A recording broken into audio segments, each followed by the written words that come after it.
Chael, so can you actually let us know how you found out about this fight? There was some idea that you didn't really know that this was being. Yeah. So I don't know that I can recall. I got a call. It's called 3 months ago, roughly. Hey, would you ever fight at heavyweight? And I said, yeah. And then we moved right on and talked about something else. And then the day I found out, by example, I was never told, hey, you're fighting Rampage or January 20th or any of those things. Somewhere it came out, I want to say it was ESPN. But some rumors were slipping through the internet that there was going to be a Grand Prix and there was going to be a champion crowned at the end of it. And then some rumored matchups. But finally ESPN came out and said, here's the breakdown, Jan 20th. I was on the segment, said you're fighting Rampage, and boom, that was how I found out. Bellator is the best at keeping secrets. They're the best. But the only way you can keep a secret, you can't tell anybody. Everybody's got a big mouth. So they just kept it, announced it. It was cool. So word was that a Fedor was offered to you at one point? Fedor was in the talks. Mitrione was in the talks, or rather, Roy Nelson was in the talks. But I don't know that I would ever say somebody was offered. There was, the whole thing was musical chairs. I still don't know how the brackets got drawn. I don't know if that was announced. I don't know if I'm missing out on something, or if they just sat and said these are the first matches we're going to do. But it is a straight line bracket. It will advance, to a semifinals, into a championship. It's a competitive architecture in place, which is very nice. Something this sport lacks. Fedor, somebody you'd like to fight? Well, at this point, I don't really care. Normally, I would tell you yes, but I mean, it's a tournament. I'm only looking for one thing, which is advancement. Any personal beefs, I'll deal with those later. But to win a tournament, you just got to make it to the next one. I'd take it anyway. I'd take it through disqualification. I could cheat, whatever it is. But I've been in tournaments my whole life. You just got to advance. That's how you win these things. So, Fedor's on our side. Frank Mir's on our side. But, first thing I got to do is get through Quinton. It seems like a tournament, something that's right in your wheelhouse, something that you'd be into. You like the idea? I love it.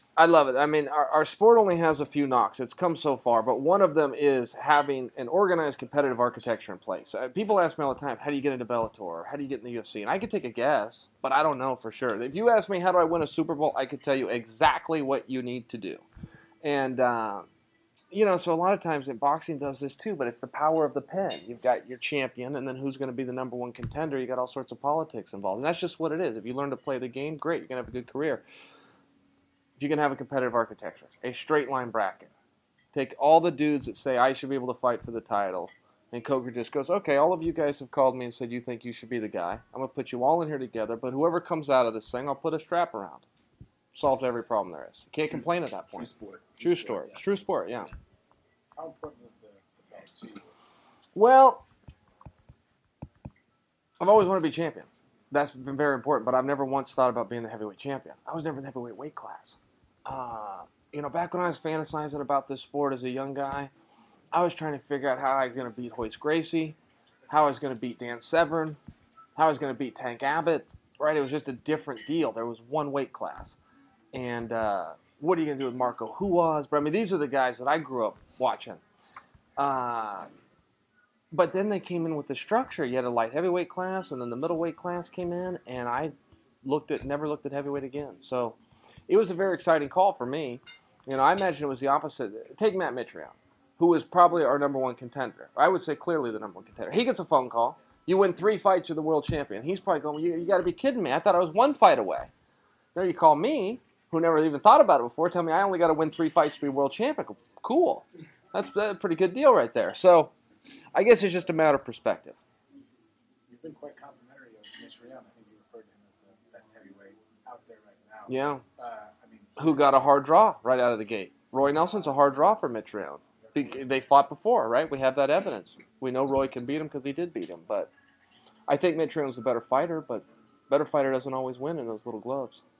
He's also a much bigger man. I mean, how do you really approach a guy that fought most of your career at middleweight and sometimes at light heavyweight? How are you going to go in there with guys that are 6'8"? Yeah. I don't know the answer to that. I mean, that's kind of a bit of the nuance to this for me. I don't really know, which I like. I'm into it. I'm having fun with it. But if you're using Mitrione specifically, I wouldn't see him till the finals, which is 12 months away. So I just deal with one at a time. I've come through a lot of tournaments, but one of the keys to it is to focus on the guy in front of you. It's so easy to start looking ahead and take your eye off somebody. So I'll start with Quinton, but Should I come into mid-trail, I will have a plan for him too. How much do you weigh right now? 220. I'd like to get to about. I'd like to be about 216 for the fight. Get a few pounds off. And Quinton is probably somewhere in the 250s, 260s. He claimed he weighs 260. I didn't think he'd look quite that big, but he said I'm weighing 260. You know, we had a nice little morning, and we were traveling around together. You know, it was one of those deals, and that's what he said he weighed. Quinton at 205 is a tough night out. Quinton at 255? That's the way it goes. That's the way it Have goes. you ever had any experience with fighting someone that much bigger? Oh, no, not an actual fight. I trained with Tank Abbott when he was getting ready for Dan Severn, Ultimate 2, 1996. He was the biggest guy I've ever gone with. Yeah, and we have some heavyweights in my room. My own coach is 300 pounds, but we usually do jiu-jitsu. So actual fighting, no, nobody that big. How did that feel going toe-to-toe with Tank? Oh, it was terrifying. I was 18 years old, 170-some pounds. Tank Abbott could not have been any nicer to us younger guys. Now, adults and people his age, I don't know that he mingled as well. But us younger guys, he treated us wonderfully. Yeah. So I only have good Tank stories. You'll hear all these bad ones, but as a young kid, and he looked out for us. He was cool. Did that give you some confidence, or? Oh, these are just old memories. You know, I think I just brought that up for old memory's sake. But does it give me some confidence? I've never gone in there confident. I've never, ever known what's going to happen. You know, I got to fight some tough guys, man. My schedule's been pretty tough through my career. So I train really hard, and I walk out there, and that's it. I don't know beyond that. How do you bridge that gap with the weight? Oh, I don't know. Who cares? I don't know. When I started this thing, I can't remember how many fights I had. It had been at least 5 or 6 or 7 before I ever saw a scale. We didn't even have weigh-ins. There's the bare knuckle days, and I had my first fight in 1997. I remember I came home from school. I told my parents I'm going to fight, and my dad never missed any of my matches, so he didn't go. He didn't really know what I was saying to him. So my mom and I drove out to this tent. Matt Hume was putting on this show and was the referee, and they just grabbed guys. The point is, I never knew what the weigh-ins were, man. I was trying to be like Hoist Gracie. He weighed 178 pounds, beat 3 and 4 men in a night. It's a different mindset, you know. The wimps of people think this sport's a bunch of wimps, a bunch of cowardly wimps. Those are the new fans, and yeah, they're right. The new guys are a bunch of wimps, but there's still some gangsters left in this business. There's still some guys out here that remember when a little 178-pound Brazilian kid walked out there and beat 4 grown men in a night. There's still guys that want to do that aren't afraid to go out there and fight, that don't need the big contracts and the carrots dangled in front of them like these prima donnas today that want to take their shirt off and be a big deal at their local strip club. There's still some actual badasses left, and you're talking to one of them now. Would you put Rampage in that category? I would. I'd put Rampage in that same category. I've never seen him back down. That's another guy that's had a hard schedule. You know, there's no way around it. But look, it's a tournament. It's not about animosity. It's not one of those situations. And Rampage and I have always had our problems in the past. But it's a tournament. It's about advancement. And yeah, I think he would qualify. You remember he did the K1 thing, and that was a crazy thing to do. And some bitch even found a way to win it. So beat Chuck Liddell when nobody could beat Chuck. Beat him twice. Yeah, man, Rampage he's special. So you and him have had issues in the past? Yeah. What stems? Where did that stem from? Who knows? Jealousy. Probably jealousy. You know, that's usually what gets me. I get jealous of these guys. You know, they got their opportunity before I did. I could have whipped them all. I would have been champion long before I finally broke onto the scene, but I couldn't get in. Is the hatchet all buried now, or is there still some? I'll bring it back out, but I'd say it's buried. Considering the Bellator heavyweights, were you surprised Shaq Congo wasn't part of this bracket? No, I wasn't, but I could be now that you bring it up. I think he's very deserving. Bobby Lashley is one. Shane Carwin was turned down, but then I heard Coker say that he could be an alternate. So, yeah, man, there's some hammers out there, but I don't know. There could have been politics there too. Maybe those guys were offered it and turned it down. Curious. Yeah, I don't know. Do you have scoop on that? I don't know why Chet Congo wasn't. He's had the most success as a heavyweight in Bellator, so I'm just surprised. You know, yeah, what, 5 fights or something? 5 for 5, something like that? To have the most success and not be. Mm-hmm. Yeah, I would assume he was at least called, but I don't know. Joe, before they officially announced this fight, Rampage pretty specifically publicly said you were someone he didn't want to fight in the first round. I'm just curious, did you hear that at your time, or what was your reaction? Yeah, man, you never know when those veterans say stuff like that. They could be hustling me, you know. Oh, you're real good at those takedowns when really he's ready. You never know with Rampage. He says he doesn't want to fight wrestlers. Well, he beat Matt Lindland, who's one of my coaches. Beat Dan Henderson, who's one of the guys I look up to. Those guys are pretty good wrestlers. Knocked out Kevin Randleman. I mean, these guys are pretty good wrestlers. I don't quite know where this Rampage doesn't like wrestlers come from. I know he's working that angle, but I don't know, man. I'm not falling asleep on this guy. I tell you that much. He's just been around too long. So you recently had a baby girl. Yes. How is fatherhood? How's that treating you? Thank you. It's wonderful. She needs a lot of work. She can't read. She has no job. Doesn't have a driver's license. It's sad. I asked her. She's falling behind. Said she didn't even vote for president. But there's some work to be done. So I will groom her, and she's very precious. Though, thank you for asking. Thank you, man. She wakes up every 2 hours, so sleeps. We're on the grind. But yeah, I'm not complaining. It's just what it is. But I'm in my phase right now, being on the grind and trying to prepare for this monster. And my hands are full, man. That's the way it goes. This event is going to be going head to head with UFC 220, big card. Your friend DC's on that card. Yeah. Does that matter to you at all? Going head to head. Oh yeah, man. I'm competitive. I want to beat those guys. Man, my ego is directly related to those numbers. I check those numbers every time, every interview I do, every podcast I do, every show. Yeah, I check them because it's competition. They're gonna have their show, and we're gonna have our show, and they're gonna fight for their viewers, and we're gonna fight for ours. And that's it. We're live audience and gate and the whole way down, all the way down to who sells the most T-shirts at the end of the night. You guys are on cable and they're pay-per-view. Yep. So what would be a success in your mind as far as numbers? Well, but they will have their undercard will be released, and so we'll see those things. And I don't wish against them. I hope they have a great night, but it's still competition, and only one of us is going to have a higher number. One of us is going to have a bigger gate. One of us is going to have more people in attendance. So good for them, but we're playing too. You mentioned the fighters of today aren't the gangsters of yesterday. Who would you say some of the new gangsters are, and who some of the... Yeah, well, there's some tough guys out there. You look at Rory McDonald. He's offering to come into the heavyweight division, which he would get squashed, but that isn't the point. It's the courage. It's the fact that he offered to do it, and he meant it. It wasn't a headline. He meant it. He really would go out and do it. Look on the other side of the tracks. I like everything this Max Holloway is doing. He's fighting anybody at any time. Fighting Jose Aldo's a tough thing to do. The guys never want to give rematches. He gave him an immediate one.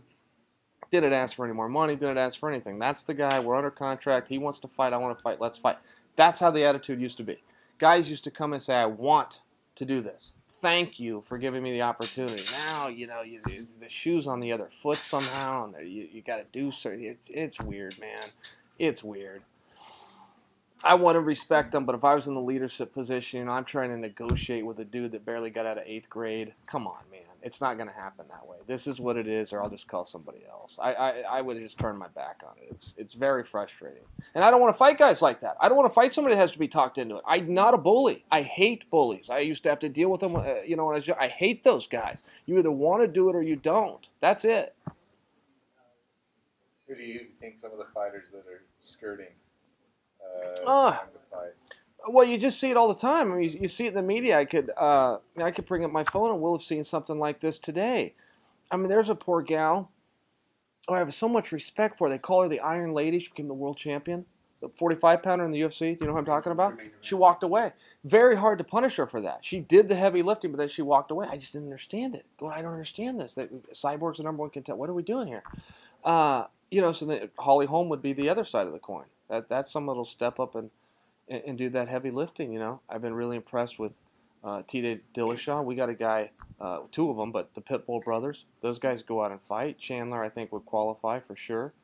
I think Chandler might be the best fighter we got under contract, even though he lost his title. When's Primus going to get back in there? My own teammate, I should be answering that question, but when's he going to get back in there?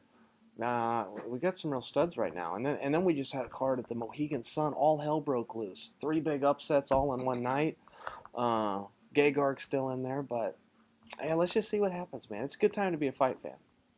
It wasn't too long ago you had some criticism for the Brazilians. You said some choice words. there's a rumor you might be coaching Colby Covington a little bit. Is there any truth behind that? No, no. The only time I've talked to Colby in a meaningful period of time is he came on my podcast, and he was hot. He was fire. I mean, I was so impressed. I was listening to him, one question after the next. After I just ended the call. I thought this guy can't. This guy, nobody can stay on fire this long. You know, he must have a few pocketed or something. He must have, a few, and I must have just hit him off. Let's just go. But no, I see some similarities there. But I mean, if you want to make an omelet, you got to crack a few eggs. And Colby's now ranked number 3 in the world. And on top of that, who do you want to see fight more? Who do you want to see get beat more than Colby? You know, it's not the winner of RDA and Robbie Lawler. It's Colby. It's Colby versus Tyron. Colby did his job. Good job. Has he adopted the Chael Sonnen blueprint? I don't think so. I mean, I agree there was some similarities there, you know, because of the Brazilian thing. But he was in Brazil. I imagine if he was in Ireland, then it would have been the Irish people. So, I think that's probably the only similarity. But he's doing his own thing. He's you know, he's talking the talk, but he walks the walk. Beating Damian Maia is a tough thing to do, man. Guy, number 1 contender for 2 different world championships at 2 different weight classes. Damian Maia, for me, is he could stop right now. He should be in the Hall of Fame someday, even without that title. I think he's that good. Colby Covington beat him. So you make the argument right now. Put Colby in there right now. It's fine with me. There's a few guys you could say that about. I don't know that he should cut the line, but if you want to, go ahead. You mentioned that you may bring the hatchet back out against Rampage. The last 2 guys that you fought, Tito and Wanderlei, you had some, you know, they were, with Wanderlei for sure it was a grudge match, but Tito, there were definitely a lot of quips going back and forth. How do you really see the build-up for this fight, you know, ramping up as we get closer? Well, I mean, we've got different obligations. It is different when you're in a tournament. You know, King Mo and I have always said we want to fight each other, and we really meant that. But we're in a tournament now. Well, that's totally different. That's different than going, hey, I want to fight you, and you want to fight me. In fact, we're going to sign contracts. We're going to go out and do it. Well, if you're in a tournament, you just fight whoever advances. There's no animosity about the whole thing. You know, we're the main attraction, but we're not the main event. This falls to the other guys. They chose to put somebody else's name on the marquee. Ticket sales go to them. So, you know, I'll do my part, and I'm training very hard, and I am taking on a former world champion. But that's where it ends.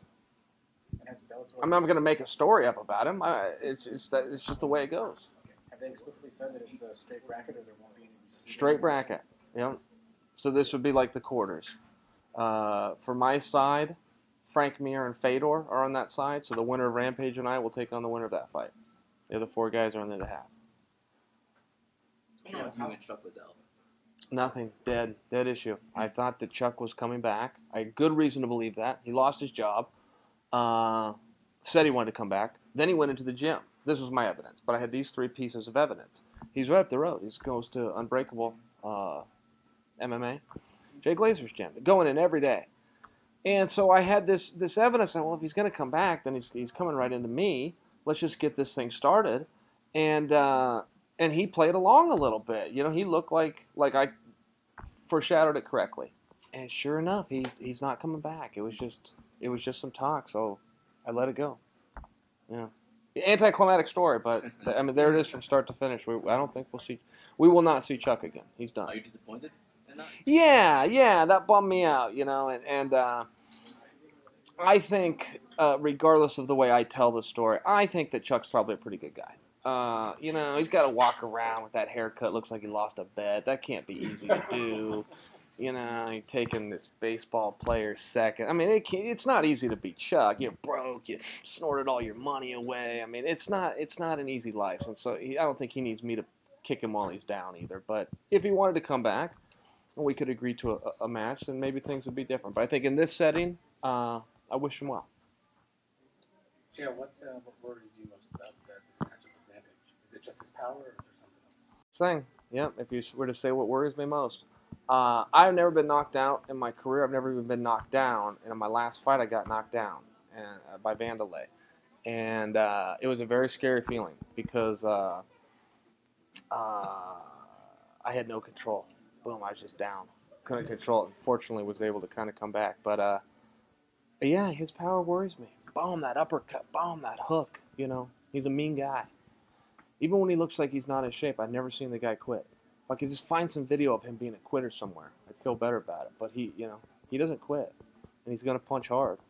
And I don't know that he'll prepare as properly as I will, but he competes really well. You know, he's going to show up. If I'm going to beat him, like, I have to stay on top of him for 15 minutes. Because sooner or later, he's going to land one of those shots. Last question, guys. So looking at the card, would you say you drew one of the toughest fights? It's hard to say. You want to know a fight that I think's a tough fight?